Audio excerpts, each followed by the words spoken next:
Hi, it's me again with Corel Draw Tips and Tricks, and I helped somebody just last night, or tried to help them. They have 12 by 12 inch wood, and these two pieces are, this one's over 14, this one's almost 12 and a half plus. They're not going to fit on her wood, so I showed her how to, but then she emailed me back, she goes, I'm not even thinking about reducing them. Well, only thing we need to do is get this below like 11.75. So with our ratio lock, we're going to make it 85% of its original size. That's 11.96. That's too close. So we need to go with everything selected. Make sure everything is selected. But I tell you what, be safer to back up. And then let's go 82% with the ratio lock. Now that piece would fit. It's 11, a little bit 11 and a half. You just do some, testing to make sure it is. But one thing I would do before I would do anything, I'd make a duplicate of my original, which you'll have on a file, but we need to reference this. And we're going to go ahead and make it 80% this time, just to play it safe. And the only thing that scares me is the living hinge. These parts are already 0.06 of an inch as it is. 0.0583, really thin. Now, if we reduce it by 80%, these are getting ridiculously close, and they might not work, and they might bend through. See, now we're at 0.0. Let's even expand it out. 0.47. So it's quite a bit of difference. So I would do something different than sizing them. And it's not too hard. If you, and that's why I made a copy.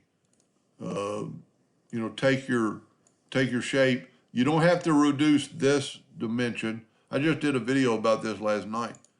You need to do the thickness of the wood, which is from here to here, which is 12. And it's really probably 12.4. It's almost 12 and a half, which is plywood is normally 12.125 or 0.125. 0.125, 1/8 inch plywood. So the only thing you need to do, and I measured this and it's the same distance. What I would do first, and thankfully there's not that many joints. There is on this guy and this guy, the center, it's only 2 on the bottom of each of these to stand up.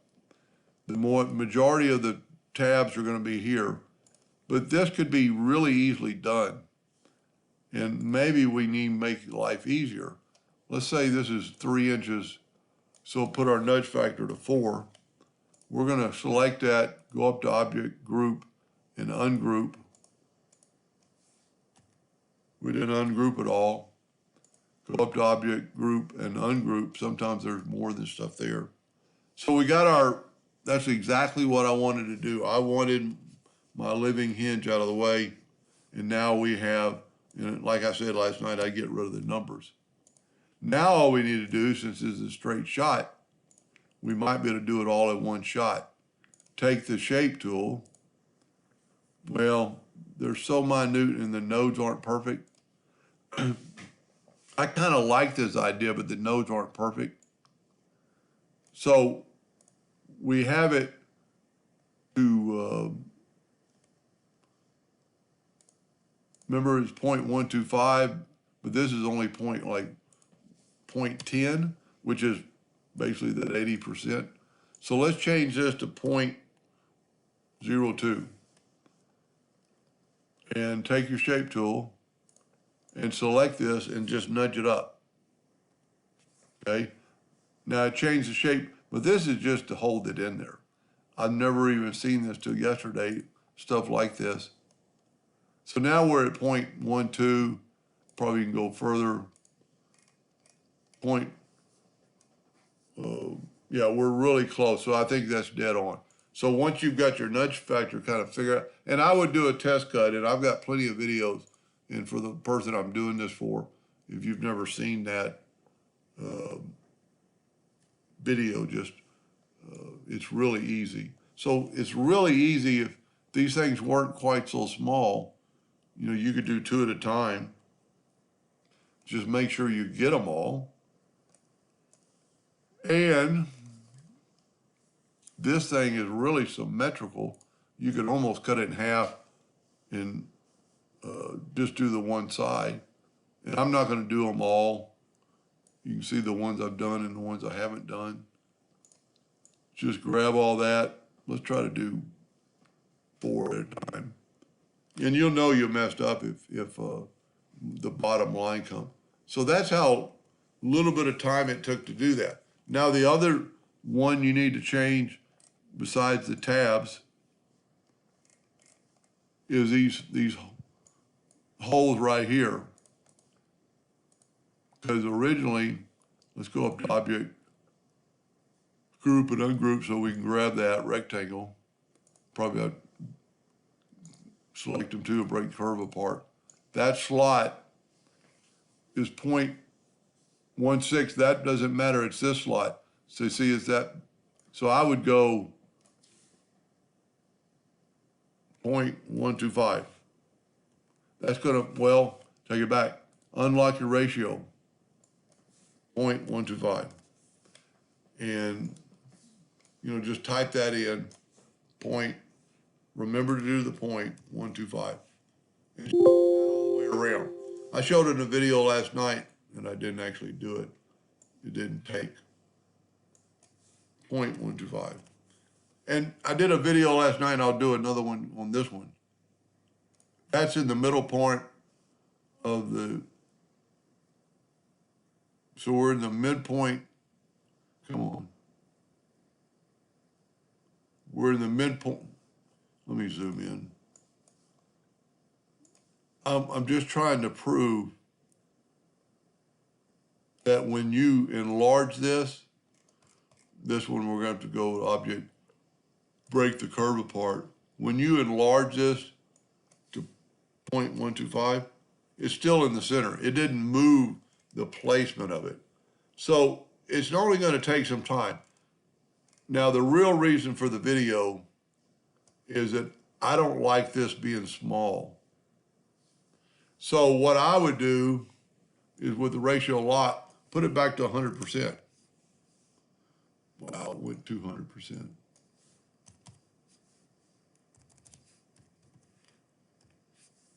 So you can see the difference. The outside edge does not matter, or the top and bottom edge. You could squeeze that. Let's see how, let's just do this. Well, really what we need to do is measure, I know this seems confusing, but it's really not. Holding down the control button so we get a perpendicular line. It's 2.52 inches. We can take this and with our ratio unlocked, make it 2.52 inches. It didn't change the thickness, it just shortened up the lines. And then what I would do is, and that's why it's always good to have a copy, they're showing about that much from the edge. So like on the last one, all the way to that part of the hinge or the lock. So what you can do is place this guy in there, and it'd almost be better to work in the center of the page on this, and I'll show you why. Let's get this other stuff out of the way. And hit P and put it in the center of the page. That's gonna make your height and stuff better. Now let's set our nudge factor, it's on 0.02. Let's just nudge this thing back to where that line is about where it is on the other part. Now, take your virtual segment delete key and delete these lines. It's kind of like what we were, doing last night.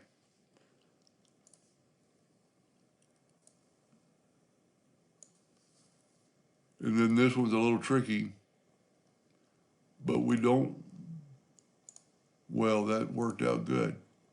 And that's about where the other one is. So that's what I would do. It's still going to flex.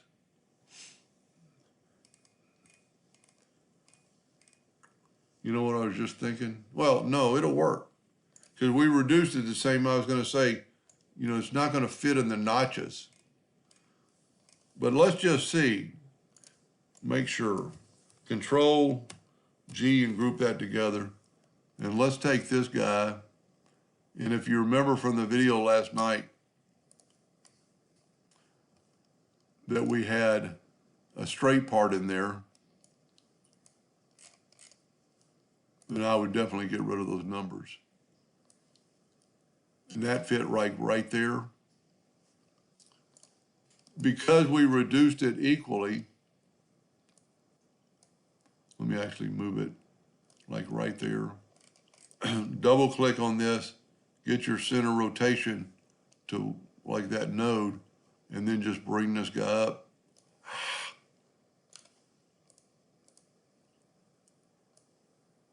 See how it fits in that next slot, next slot.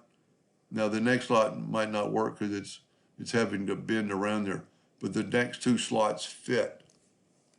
That's what I would do. I would actually, and this thing is still, you know, 8 inches across. Everything is going to be the same. There is a couple ways, and I grabbed part of that line. There is a couple ways that you could, if this had a lot of things to change, we could make that ring and put it in those other pictures. And you could still do that because you need to change, you know, you don't need to change these slots. You only need to change the male slots and the holes. If it's a slot, it doesn't need to be changed. So that's good. If you'll change these holes, these male tabs, and the male tabs on this, I think you'll be good to go. Because this is the thickness of the wood this way. This is the width, which is already calculated when we did the 80%. We're just changing the male sticking out. Anyway, I hope that helped just a little bit. Thank you for watching.